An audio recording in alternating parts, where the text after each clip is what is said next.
नमस्कार प्यारे साथियों, स्वागत है आप सभी का मेरी इस वीडियो में। और साइकोलॉजी के महत्वपूर्ण प्रश्नों के साथ आगे बढ़ते हैं। और यह साइकोलॉजी के महत्वपूर्ण प्रश्नों की चौथी क्लास है। तो देखते हैं आज का पहला प्रश्न। रॉबर्ट गेने कहाँ के वैज्ञानिक थे? तो आज का पहला प्रश्न है, रॉबर्ट गेने कहाँ के वैज्ञानिक थे? अमेरिका के। कहाँ के थे? अमेरिका के। अमेरिका के वैज्ञानिक थे रॉबर्ट गेने। Next question. रॉबर्ट गेने ने बालकों के विकास में ध्यान में रखते हुए अधिगम की प्रक्रिया को कितने भागों में बांटा? यानी कि रॉबर्ट गेने ने अधिगम के कितने प्रकार बताए? तो रॉबर्ट गेने ने अधिगम के कितने प्रकार बताए? 8 प्रकार बताए। कितने बताए? 8 प्रकार। तो 8 प्रकार कौन कौन से हैं? पहला है संकेत अधिगम। पहला कौन सा है? संकेत अधिगम। दूसरा है उद्दीपक अधिगम अभिक्रिया। दूसरा है उद्दीपक अधिगम अभिक्रिया, जिसे एसआर अधिगम भी कहते हैं। तीसरा है श्रृंखला अधिगम। तीसरा कौन सा है? श्रृंखला अधिगम। चौथा है शाब्दिक। चौथा है शाब्दिक अधिगम। पांचवा है बहुविवेदन अधिगम। छठा है प्रत्यय अधिगम। सातवां है सिद्धांत अधिगम। और आठवां है समस्या समाधान अधिगम। तो रॉबर्ट गे ने कितने प्रकार बताए? 8 प्रकार। अधिगम के कितने प्रकार बताए? 8 प्रकार बताए। तो 8 प्रकार कौन कौन से? संकेत अधिगम, उद्दीपक अधिगम, श्रृंखला अधिगम, शाब्दिक अधिगम, बहुविवेदन अधिगम, प्रत्यय अधिगम, सिद्धांत अधिगम और समस्या समाधान अधिगम। 8 प्रकार याद रखना। चलो नेक्स्ट क्वेश्चन में। रॉबर्ट गेने के अनुसार अधिगम का सबसे निम्न स्तर। रॉबर्ट गेने के अनुसार अधिगम का सबसे निम्न स्तर कौन सा है? तो संकेत अधिगम। जो पहला है वो निम्न स्तर है।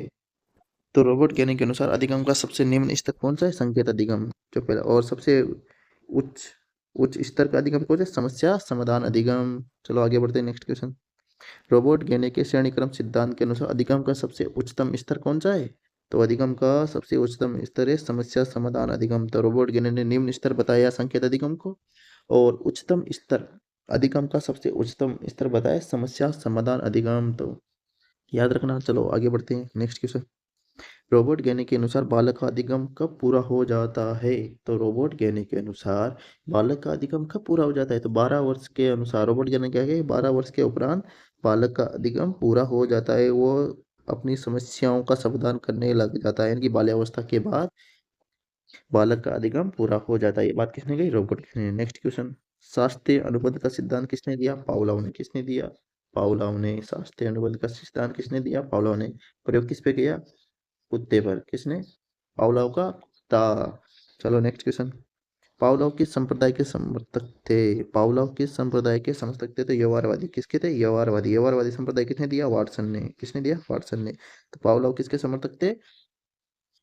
यौवरवादी संप्रदाय के। डमरू पर बंदर का नाचना किस सिद्धांत पर कार्य करता है? क्वेश्चन आया कि डमरू पर बंदर का नाचना किस सिद्धांत पर कार्य करता है? तो शास्त्रीय अनुबंधन सिद्धांत पर। किस सिद्धांत पर? शास्त्रीय अनुबंधन सिद्धांत। किसने दिया? पावलोव ने। किसने दिया? पावलोव ने। चलो अगला नेक्स्ट क्वेश्चन देखते हैं। खेत में बजुका का खड़ा करना एवं उसे देखकर पक्षियों का भागना किस सिद्धांत पर कार्य करता है? खेत में पिजुका का खड़ा करना एवं उसे देखकर पक्षियों का भाग जाना कौन से सिद्धांत पर कार्य करता है? तो कौन से सिद्धांत पर करते हैं? शास्त्रीय अनुबंध सिद्धांत पर। किसने दिया था? पावलोव ने। चलो नेक्स्ट क्वेश्चन देखते हैं। सुल्तान नाम के चिंपांजी पर किसने प्रयोग किया? सुल्तान नाम के चिंपांजी पर किसने प्रयोग किया? कॉलो ने। किसने प्रयोग किया? कॉलो ने। याद रखना। चलो अगला क्वेश्चन देखते हैं। गर्भवती महिला में कितने वजन की वृद्धि हो जाती है? गर्भवती महिला में जब वो गर्भवती होती है तो उसमें कितने वजन की वृद्धि हो जाती है? 10 से 12 किलोग्राम वजन की वृद्धि हो जाती है। अगला क्वेश्चन देखते हैं। मनुष्य की प्रजाति का नाम क्या है? मनुष्य की प्रजाति का नाम क्या है? होमो सेपियंस। क्या है? होमो सेपियंस। तो होमो सेपियंस क्या है? मनुष्य की प्रजाति का नाम है। चलो नेक्स्ट क्वेश्चन देखते हैं। पिंड अवस्था का समय है। पिंड अवस्था का समय क्या है? 2 सप्ताह से 8 सप्ताह तक। 2 से 8 सप्ताह तक क्या है? पिंड अवस्था का समय है। नेक्स्ट क्वेश्चन देखते हैं। डिम्ब अवस्था का समय। पिंड अवस्था का समय 2 से 8 सप्ताह और डिम्ब अवस्था का समय 14 दिन। कितना है? मात्र 14 दिन। कितना है? मात्र 14 दिन। नेक्स्ट क्वेश्चन देखते हैं। जन्म के समय बालक का औसत वजन होता है। जन्म के समय बालक का औसत वजन कितना होता है? 2 किलो 700 ग्राम। 2 किलो 700 ग्राम कितना होता है? 2 किलो 700 ग्राम जन्म के समय बालक का औसत वजन होता है। नेक्स्ट क्वेश्चन देखते हैं। जन्म के समय बालक का वजन कितना होता है? तो 2 किलो 700 ग्राम। और इसको पौंड में देखें तो 7 पौंड। कितने पौंड? 7 पौंड। और किलो में 2 किलो 700 ग्राम। नेक्स्ट क्वेश्चन देखते हैं। शिक्षा मनोविज्ञान की उत्पत्ति कब मानी जाती है? तो शिक्षा मनोविज्ञान की उत्पत्ति 1900 में मानी जाती है। क्वेश्चन अपने पहले भी पढ़ लिया है। तो कब मानी जाती है? 1900 में। नेक्स्ट क्वेश्चन देखते हैं। मनोविज्ञान को एक विषय के रूप में निश्चित आधार देने का श्रेय जाता है, यानी कि मनोविज्ञान को एक विषय के रूप में निश्चित आधार किसने दिया था? तो किसने दिया था? विलियम जेम्स ने। किसने दिया था? विलियम जेम्स ने मनोविज्ञान को एक विषय के रूप में प्रस्तुत किया। नेक्स्ट क्वेश्चन देखते हैं। मनोविज्ञान शब्द का प्रयोग करने वाले प्रथम व्यक्ति कौन है? तो सर्वप्रथम मनोविज्ञान शब्द का प्रयोग किसने किया था? रुडोल्फ गोइकले ने। किसने? रुडोल्फ गोइकले ने। किसने किया था? रुडोल्फ गोइकले ने मनोविज्ञान शब्द का सर्वप्रथम प्रयोग किया था। नेक्स्ट क्वेश्चन देखते हैं। प्राचीन काल में मनोविज्ञान का अर्थ था। तो प्राचीन काल में मनोविज्ञान को क्या कहते थे? इसका अर्थ होता है आत्मा का विज्ञान। किसका? आत्मा का। नेक्स्ट क्वेश्चन देखते हैं। 17वीं शताब्दी में मनोविज्ञान को कहा जाता था, यानी कि 17वीं शताब्दी में मनोविज्ञान को क्या कहा जाता था? मन या मस्तिष्क का विज्ञान। क्या कहा जाता था? मन या मस्तिष्क का विज्ञान। नेक्स्ट क्वेश्चन देखते हैं। मनोविज्ञान को मन या मस्तिष्क का विज्ञान किसने कहा? यानी कि मनोविज्ञान को 17वीं शताब्दी में मन और मस्तिष्क का विज्ञान किसने कहा? पोम्पोलोजी ने। किसने कहा? पोम्पोलोजी ने। याद रखना। Next question. 18वीं शताब्दी में मनोविज्ञान को कहा जाता था। तो 18वीं शताब्दी में मनोविज्ञान को क्या कहा जाता था? चेतना का विज्ञान। पहले मनोविज्ञान को प्राचीन काल में आत्मा का विज्ञान, 17वीं शताब्दी में मन या मस्तिष्क का विज्ञान, और 18वीं शताब्दी में चेतना का विज्ञान। और वर्तमान में यानी कि 20वीं शताब्दी में मनोविज्ञान को क्या कहते हैं? 20वीं शताब्दी में मनोविज्ञान को क्या कहा जाता है? यानी कि वर्तमान व्यवहार का विज्ञान। किसने कहा था? वाटसन ने। तो वर्तमान में मनोविज्ञान को क्या कहते हैं? व्यवहार का विज्ञान। चलो आगे बढ़ते हैं। व्यवहार का विज्ञान। मनोविज्ञान को व्यवहार का विज्ञान किसने कहा? ये कथन किसका था? तो किसका था? वाटसन का। किसका था? वाटसन का। याद रखना, मनोविज्ञान को व्यवहार का विज्ञान वाटसन ने कहा था। Next question. शिक्षा का अधिकार अधिनियम बना। शिक्षा का अधिकार अधिनियम यानी कि आरटीए कब बना? 2009 में। कब बना? 2009 में। याद रखना। नेक्स्ट क्वेश्चन देखते हैं। शिक्षा मनोविज्ञान की पहली पुस्तक लिखी। तो शिक्षा मनोविज्ञान की पहली पुस्तक किसने लिखी थी? तो पहली पुस्तक किसने? थॉर्नडाइक ने। कब लिखी थी? 1903 में। कब लिखी थी? 1903 में थॉर्नडाइक ने शिक्षा मनोविज्ञान की पहली पुस्तक लिखी। Next question. शिक्षा का अधिनियम लागू हुआ। तो शिक्षा का अधिनियम कब लागू हुआ? 1 अप्रैल 2010 को। तो शिक्षा का अधिनियम कब लागू हुआ? 1 अप्रैल 2010 को। आरटीए। आरटीए कब लागू हुआ? 1 अप्रैल 2010 को। नेक्स्ट क्वेश्चन देखते हैं। शिक्षा का अनिवार्य एवं निःशुल्क शिक्षा का अधिनियम लागू किया गया। कब लागू किया? 4 अगस्त 2009 को। कहाँ से? लोकसभा से। कहाँ से? लोकसभा से। चलो अगला क्वेश्चन देखते हैं। एक कक्षा में शिक्षक छात्र। चलो इसको छोड़ दे। अगला क्वेश्चन। मानसिक आयु के माध्यम से बुद्धि को परिभाषित किसने किया? मानसिक आयु के माध्यम से बुद्धि को परिभाषित किसने किया? किसने किया? अल्फ्रेड बिने ने। किसने किया? अल्फ्रेड बिने ने। इन्होंने बताया कि बुद्धि 2 प्रकार की होती है। पहली है मानसिक आयु बुद्धि और दूसरी है वास्तविक आयु बुद्धि। तो मानसिक आयु के माध्यम से बुद्धि को, यानी कि मानसिक आयु शब्द किसने दिया? अल्फ्रेड बिने ने दिया। नेक्स्ट क्वेश्चन देखते हैं। अल्फ्रेड बिने किस देश के निवासी थे? तो अल्फ्रेड बिने किस देश के निवासी थे? फ्रांस के। नेक्स्ट क्वेश्चन देखते हैं। अल्फ्रेड बिने किस विषय के प्रोफेसर थे? तो अल्फ्रेड बिने फ्रांस के थे। कौन से विषय के थे? मनोविज्ञान विषय के थे। बुद्धि का एक कारक सिद्धांत किसने दिया? बुद्धि का एक कारक सिद्धांत किसने दिया? अल्फ्रेड बिने और उनके सहयोगी कौन कौन थे? Stern, Terman, Simon. Stern, Terman, Simon. बुद्धि का एक कारक सिद्धांत अल्फ्रेड बिने ने दिया और इनके सहयोगी थे कुछ कौन? स्टर्न, टर्मन और साइमन। बुद्धि का 2 कारक सिद्धांत किसने दिया? स्पिरमैन ने। किसने दिया? स्पिरमैन ने। बुद्धि का 2 कारक सिद्धांत है। Next question. बुद्धि के 2 कारक सिद्धांत कौन कौन से? यानी कि स्पिरमैन ने बुद्धि के 2 कारक सिद्धांत दिया। तो उसने 2 कारक सिद्धांत बताए उन्होंने। एक तो जी कारक, एक एस कारक। कौन कौन से बताए? जी कारक और एक एस कारक। नेक्स्ट क्वेश्चन देखते हैं। बुद्धि का समूह कारक सिद्धांत किसने दिया? बुद्धि का समूह कारक सिद्धांत किसने दिया? थ्रस्टन ने। और इनके अनुसार बुद्धि के कितने कारक बताए? 7। कितने बताए? 7। थ्रस्टन ने बुद्धि के कितने कारक बताए? 7। और इनके साथ इनके शिष्य भी थे केली। यानी कि किसने दिया? थ्रस्टन और केली ने बुद्धि का समूह कारक सिद्धांत दिया। Next question. बुद्धि का बहुकारक सिद्धांत किसने दिया? तो बुद्धि का बहुकारक सिद्धांत किसने दिया? थॉर्नडाइक ने। किसने दिया? थॉर्नडाइक ने। याद रखना, थॉर्नडाइक ने बुद्धि का बहुकारक सिद्धांत दिया। Next question.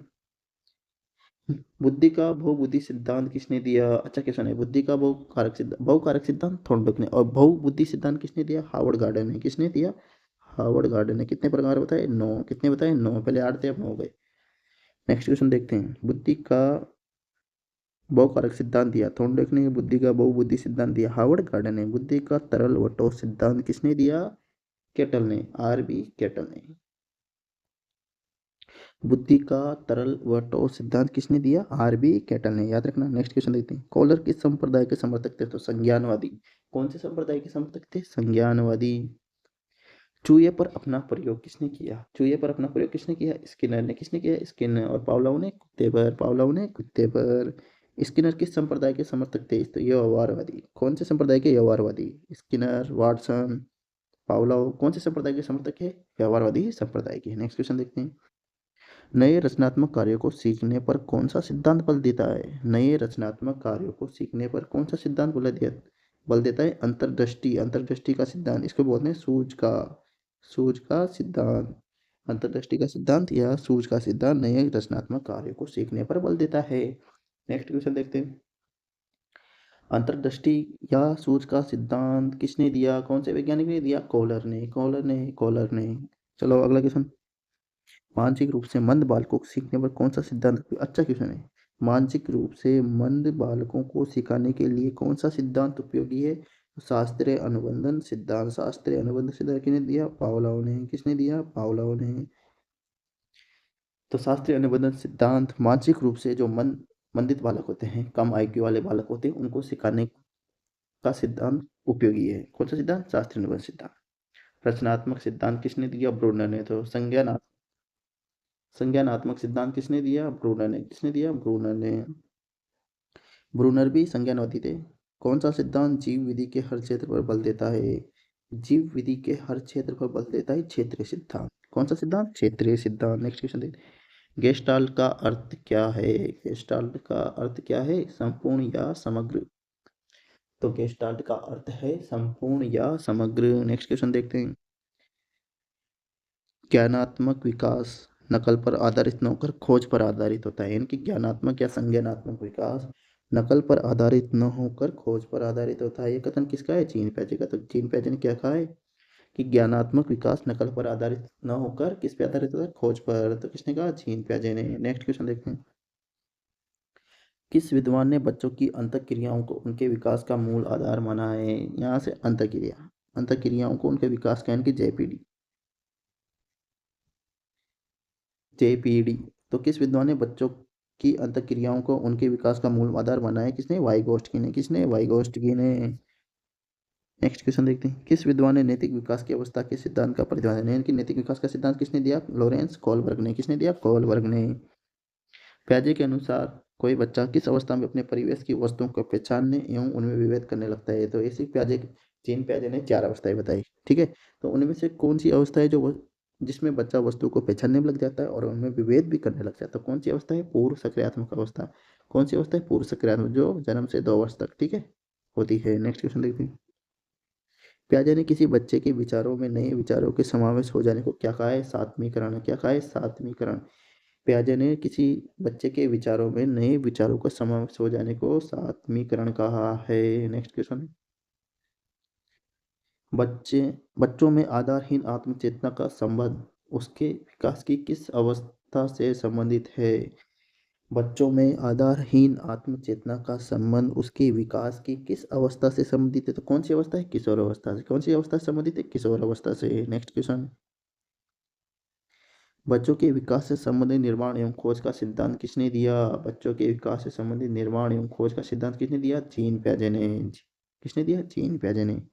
कोलबर्ग द्वारा प्रतिपादित नैतिक विकास के सिद्धांत के अनुसार पूर्व नैतिक अवस्था की अवधि जन्म से 2 वर्ष तक, यानी नैतिक विकास का सिद्धांत किसने दिया? कोलबर्ग ने। तो उसमें पूर्व नैतिक अवस्था की अवधि कितनी है? जन्म से 2 वर्ष। कितनी है? जन्म से 2 वर्ष। Next question. बुद्धि का पदानुक्रम संरचना सिद्धांत किसने दिया? बुद्धि का पदानुक्रम संरचना सिद्धांत किसने दिया? बर्नर ने। किसने दिया? बर्नर ने। Next question. बुद्धि का एकीकृत संरचना सिद्धांत किसने दिया? तो किसने दिया? गिलपर्ट ने। गिलपर्ट ने कौन सा सिद्धांत? एकीकृत संरचना सिद्धांत। किसका? बुद्धि का। आज की वीडियो यही समाप्त करते हैं। अगर आपको वीडियो अच्छी लगी तो लाइक कीजिए, सब्सक्राइब कीजिए और शेयर कीजिए। धन्यवाद।